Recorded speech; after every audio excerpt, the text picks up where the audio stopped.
Y me lo preguntas, bruja del demonio, ¿cómo fuiste capaz de decirle a Osvaldo Treviño que estamos envenenando con hierbas a Mariana del barrio?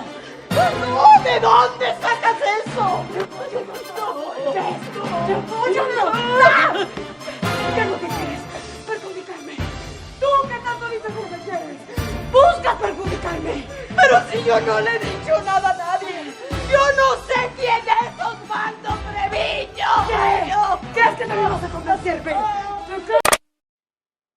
When we talk about representation of cleaning services in cultural media, the first thing that comes to our mind is the telenovelas and the famous Yalitza Aparicio for her amazing, or some call it overrated, performance in Roma. But are those kinds of representation fair to their reality? And how these representations affect the way we see and treat the cleaning services people in our daily day? Here are some examples of the representation of cleaning services janitors in the famous media like shows or movies. Argus Fletch in the Harry Potter series, Berta in Two and a Half Men, Consuela in Family Guy. And as we can see in just some of these examples on janitors' representation, they're always represented like women or men in their mid-60s, and with a chubby aspect on them. Also, they're not good looking, and mostly from Latin origins, always with the Latin name as Rosa or Maria. Unless the character of the servant is going to have an important role, they put the servant as a Latin or any other. It seems as if only Latin women or men in US TV can only occupy roles as servants in rich houses where white people live. We can remember perfectly from old telenovelas and from school that not too many years ago people used to say sirvienta and chacha as an insult to other people. But from where did this idea came from?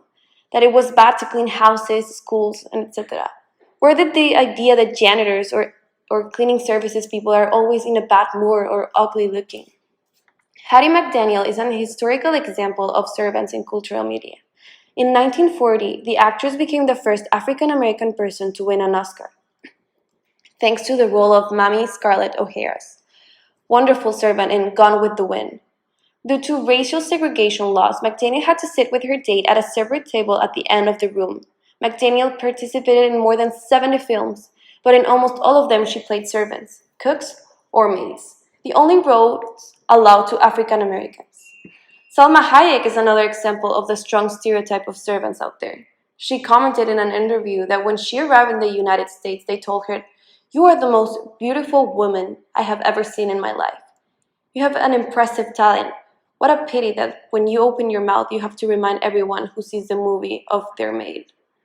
The curious thing is that while in the United States, Afro-American, Asian, or Latina women are always seen as servants, in Mexico, it is always people of indigenous origin who are seen as servants. Sí, perdón. Vete a la cocina. Con permiso. ¿Tienes problemas con Sabina? Ay, no sabes, me tiene harta. Hace 10 años que la traje de Oaxaca. Parece que llegó ayer. No entiende, no aprende. Es incapaz de asimilar nada. Me desespera. No. So it depends on the place where we are talking about to see how servants would look like in the media. But what they have in common is that society always wants to show us the servants as people with less value or who are inferior. We never see an average white person as a servant. Also, the INEGI in 2021 released a study where it is established that 1.9 million women between 15 years old more occupy the 88% of the domestic jobs, and the 12% left is occupied by men. So this job is more significant for the female population since it corresponds to 9% of the women in the employed economically active population, but for men it is less than 1%. Another characteristic of paid domestic work is that the different activities that make it up are clearly differentiated according to sex.